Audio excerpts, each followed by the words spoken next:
Selamat pagi Bapak Ibu, saya Eka Adiati dengan NIM 1701211139 ingin mempresentasikan proposal skripsi saya dengan judul Penerapan Jaringan Saraf Tiruan Menggunakan Algoritma Backpropagation dalam Memprediksi Jumlah Siswa-Siswi SMA Negeri 1 Tiganderket.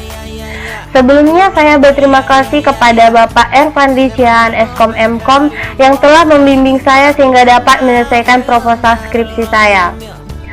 Selanjutnya yaitu bab 1 pendahuluan. Seiring dengan perkembangan teknologi informasi yang sangat cepat di era sekarang ini menjadi salah satu faktor yang memajukan suatu sekolah, khususnya di tingkat sekolah menengah atas. Sekolah menengah atas SMA Negeri 1 Tiganderket merupakan salah satu pendidikan formal yang berada di Tiganderket. Nah, semakin bertambahnya dan meningkatnya jumlah siswa-siswi SMA di sekolah tersebut setiap tahunnya, maka sering menimbulkan kesalahan dalam memprediksi jumlah siswa-siswi tersebut. Nah, setiap tahunnya dilakukan dengan cara perhitungan secara konvensional pada aplikasi Microsoft Excel. Nah, adapun rumusan masalahnya yaitu 1. Bagaimana merancang dan membangun sistem aplikasi jaringan saraf tiruan untuk memprediksi jumlah siswa-siswi dengan menggunakan metode algoritma backpropagation. Yang kedua itu bagaimana mengetahui jumlah siswa-siswi menggunakan jaringan saraf tiruan dengan menerapkan metode algoritma backpropagation. Yang ketiga, bagaimana menganalisa hasil penerapan algoritma backpropagation untuk memprediksi jumlah siswa-siswi. Nah, yaitu ada lagi batasan masalahnya itu yaitu 1. Analisis prediksi jumlah siswa-siswi terbatas pada prediksi jumlah siswa-siswi setiap tahunnya. Yang kedua itu prediksi jumlah siswa-siswi mengikuti atau berpatokan pada tahun sebelumnya. Yang ketiga, metode yang digunakan untuk memprediksi jumlah siswa-siswi dengan menerapkan jaringan saraf tiruan ini adalah menggunakan algoritma backpropagation. Yang keempat, bahasa pemrograman yang dilakukan dalam penelitian ini adalah PHP dan dengan database MySQL. Selanjutnya yaitu tujuan penelitian, yaitu 1. Untuk merancang dan membangun sistem aplikasi jaringan saraf tiruan untuk memprediksi jumlah siswa-siswi dengan menggunakan algoritma backpropagation. Yang kedua, untuk menerapkan algoritma backpropagation untuk memprediksi jumlah siswa-siswi menggunakan jaringan saraf tiruan. Yang ketiga, untuk memperoleh hasil analisa prediksi jumlah siswa-siswi dengan menerapkan jaringan saraf tiruan dengan menggunakan algoritma backpropagation. Selanjutnya, manfaat penelitian. 1. Mempermudah dalam proses aktivitas prediksi data jumlah siswa-siswi menggunakan jaringan saraf tiruan dengan algoritma backpropagation. Yang kedua, memperoleh hasil keputusan yang akurat untuk prediksi jumlah siswa-siswi menggunakan jaringan saraf tiruan. Yang ketiga, menghasilkan hasil analisis data prediksi jumlah siswa-siswi. Selanjutnya, bab 2 landasan teori. 1. Jaringan saraf tiruan menurut Aji dan kawan-kawan. Jaringan saraf tiruan adalah suatu model matematis yang tersusun dalam bentuk jaringan untuk menyelesaikan permasalahan yang bersifat rumit dan tidak linear yang sulit dimodelkan dalam bentuk matematis. Prinsip kerjanya adalah kemampuan pembelajaran yang bersifat heuristik karena ini mudah dijebak dalam optimasi lokal. Yang kedua, algoritma backpropagation menurut Peti Indrayati, Sijabat dan kawan-kawan. Backpropagation merupakan salah satu algoritma pembelajaran dalam jaringan saraf tiruan. Proses pembelajaran dalam backpropagation dilakukan dengan penyesuaian bobot-bobot jaringan saraf tiruan dengan arah mundur berdasarkan nilai error dalam proses pembelajaran. Yang ketiga, prediksi menurut Ade Izyuddin dan Setiawan Wibisono. Prediksi diterjemahkan sebagai sekelompok kegiatan dalam melakukan perkiraan dengan urutan proses tertentu pada suatu hal atau pada suatu barang yang dapat diperkirakan terjadi pada masa kini dan masa yang akan datang dengan berdasarkan pada informasi yang valid yang telah dimiliki pada masa lalu. Bab 3. Metodologi penelitian.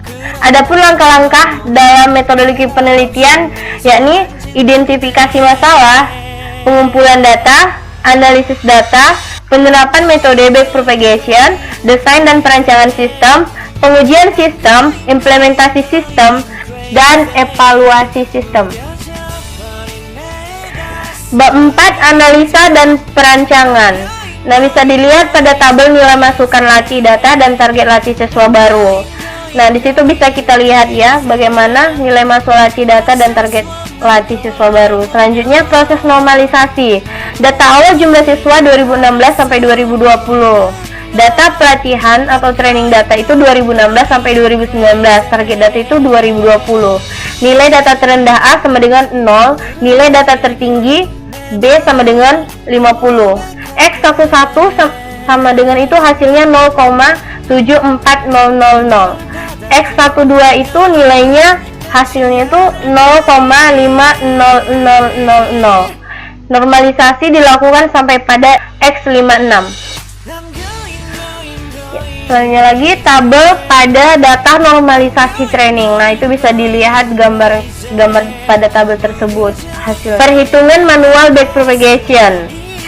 Tabel nilai input data dan target SMP N13 dekat yaitu nilainya X1 40, X2 34, X3 33, X4 48, X5 50. Targetnya itu 33. Data tersebut akan ditransformasikan terlebih dahulu menggunakan rumus transformasi.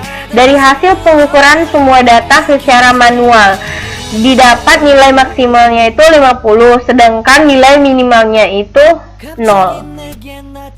Oke, selanjutnya X1 itu hasilnya 0,74 dilakukan sampai pada X5. Nah, hasil dari transformasi data itu yaitu X1 0,74, X2 0,64, X3 0,63, X4 0,87, X5 0,90. Targetnya itu 33. Satu tahap inisialisasi. A diketahui tadi seperti yang di atas, X1 sama dengan 0,74. Nah, learning rate-nya itu 0,3. Yang ke B, bobot dari input layer ke hidden layer. Tabel bobot dari input layer ke hidden layer itu bisa dilihat. Yang ke C, nilai bobot. Nah, tabel bobot dari hidden layer ke output. Nah, J1 Y-nya itu 1,7853, Z2 Y-nya itu 5,3078. Hasil bobotnya min 3,5465. Yang kedua, tahap iterasi 1. Hitung semua keluaran di unit tersembunyi. JN1 hasilnya itu 2,9309. Sigmoidnya itu hasilnya 0,104. JN1 hasilnya itu 4,2855. Sigmoidnya hasilnya 0,052. Hitung semua keluaran jaringan dari unit. YINK hasilnya itu min 3,0848. Sigmoidnya 0,095. Hitung faktor mu pada unit keluaran berdasarkan nilai kesalahan di setiap unit keluaran. Mu K hasilnya min 0,008168.